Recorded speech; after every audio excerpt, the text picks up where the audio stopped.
We are raising a glass to the wines of South Africa this morning. Super wine girl Angela Aiello is going to help us travel through these bottles and through her experiences as well. Good morning.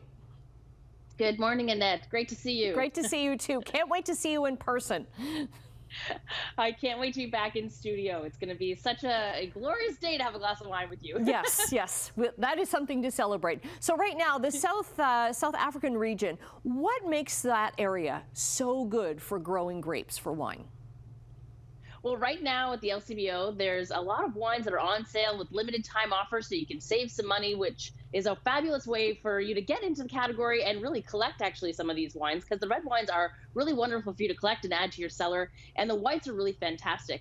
Now, I've been to South Africa twice, and I've been so lucky to have been there twice. The second time I actually went and I harvested grapes. I spent a whole month in Stellenbosch and harvested grapes. And it was such an incredible experience. And I encourage everyone who loves wine to go work a harvest. But it is such a great spot at the tip of the African continent where two oceans meet. You have this incredible diverse climate. So it's a rare Mediterranean climate. It actually has the oldest viticultural soils in the world. And in this area, it's called the South African Winelands. And it's in and around the Cape Floral Kingdom.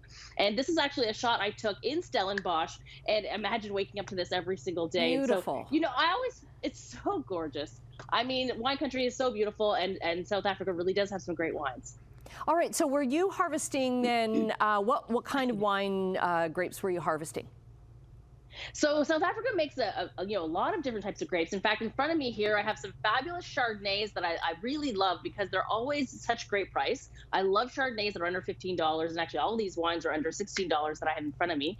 But also I did a lot with Chenin Blanc, and I think that is the signature grape of South Africa, and it is actually a French heritage grape. But South Africa is taking it into sort of its modern spirit. And I love this wine, and I know you're going to love it because I know that you're a big white wine fan, aren't you? Yeah, so I opened up the Chenin Blanc actually just before the segment, and it's so aromatic. Like this one, I can really, it's got a really nice scent to it. Oh, with peaches and kiwi, there's some citrus on this. I mean, if you're a lover of white wine in general, the Chenin Blanc from South Africa is really something I gravitate towards, and the pricing is unbelievable. So what's the price on it?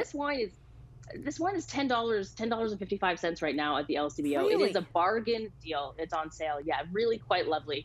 I was at Boschendel and had a great picnic actually at the winery there. And actually, I've been to many of these wineries, which was really quite lovely as well. So I would never sit here and talk about a wine that I'd love so much without having been there. And I had picnics at all the wineries in South Africa. It was kind of one of their things. So I really encourage everyone to get out and try a bottle of wine and have a picnic during these hot summer days, you know? That's great. And this Chenin Blanc, it's nice. It would be nice just for sipping, I think, too.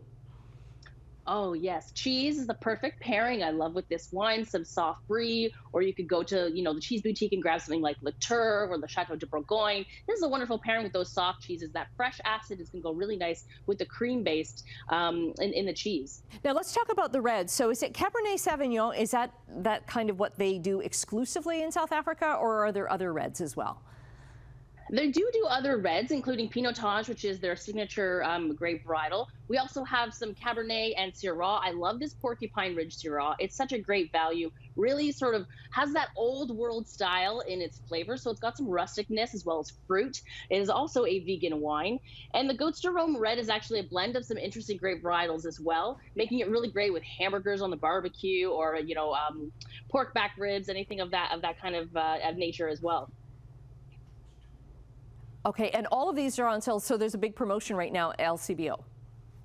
Big promotion, look for wines of South Africa. And one last thing I always like to note about South Africa is their real strong commitment to integrity and sustainability. In fact, on every bottle, you'll see a number that you can track where this bottle comes from and more about the Sustainable Wine Growing South Africa, which is a huge sustainability program to help the community in South Africa as well to be sustainable as a holistic supply chain. Okay, that's interesting. Yeah, okay, so I can see it here. And so that's something like to look for. It's not exactly like our VQA for quality, but it is for sustainability. Oh, that's very cool.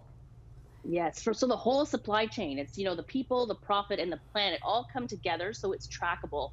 And I think this is really important too. Even Spear, who I've been to their winery, they have a Growing for Good campaign that really helps the community. So this is a really fundamental part of the South African wine community as well. Okay, thanks for sharing your trip with us. Cheers to you. We'll get all your socials up on our website, chch.com.